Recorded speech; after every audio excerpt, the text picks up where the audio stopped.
కార్మికులకు వ్యతిరేకంగా కేంద్రం తీసుకొచ్చిన చట్టాలు రద్దు చేయాలని కార్మిక సంఘాలు డిమాండ్ చేశాయి. సిఐటియు ఆధ్వర్యంలో కాకినాడ కలెక్టరేట్ వద్ద తల్లి బిడ్డ ఎక్స్ప్రెస్ డ్రైవర్లు, విలేజ్ హెల్త్ క్లినిక్ లో పనిచేస్తున్న సిహెచ్ఓలు ఆందోళన నిర్వహించాయి.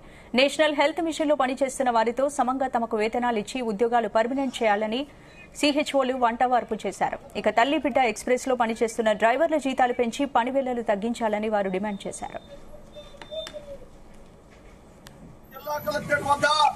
కేంద్ర కార్మిక సంఘాల ఆధ్వర్యంలో ఏదైతే లేబర్ కోడ్లు రద్దుగానే ఉద్యమం చేస్తున్నామో అది తప్పకుండా అది రద్దు అయ్యేలాగా, అలాగే జూలై 29వ తారీఖున యొక్క దేశవ్యాప్త సమ్మెను జయప్రదం చేసేలాగా, అలాగే మరి అవుట్ సోర్సింగ్ కానీ అలాగే స్కీమ్ వర్కర్స్ కానీ వీళ్ళందరూ కూడా పర్మిట్ చేసేలాగా, అలాగే లేబర్ కోడ్లు ఏదైతే ఉందో రద్దు చేసేలాగా కూడా ఇవాళ కేంద్ర కార్మిక సంఘాల ఆధ్వర్యంలో భారీ ఎత్తున ఇవాళ కర్ణాటక చేయడం జరుగుతుంది. మరి చూడటం ఏదైతే ఉందో ఈ 4 కోట్ల రద్దుపై మరి దేశమంతా కూడా అట్టడిగిపోతుంది.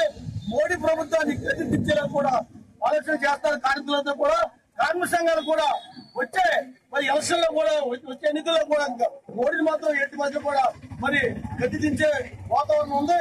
కార్మికుల పట్ల దేశవ్యాప్తంగా కూడా ఈవేళ ఈ 4 లేబర్ కోట్లపై అట్టడిగిపోతుంది. కాబట్టి ఈ కేంద్ర కార్మిక సంఘాల ఐక్యత ఏదైతే ఉందో జూలై 9వ దేశమంతా కూడా మరి తప్పకుండా ఈ సమ్మెలో పాల్గొని దేశమంతా కూడా సమ్మె చేయాలని చెప్పేసి, అలాగే ప్రజలు, కార్మికులు, కర్షకులు, అలాగే మరి మహిళా కార్మికులు కానీ అలాగే మరి ప్రజా బంధు ఏదైతే ఉందో అందరూ కూడా ఈ బంధులో పాల్గొని దేశమంతా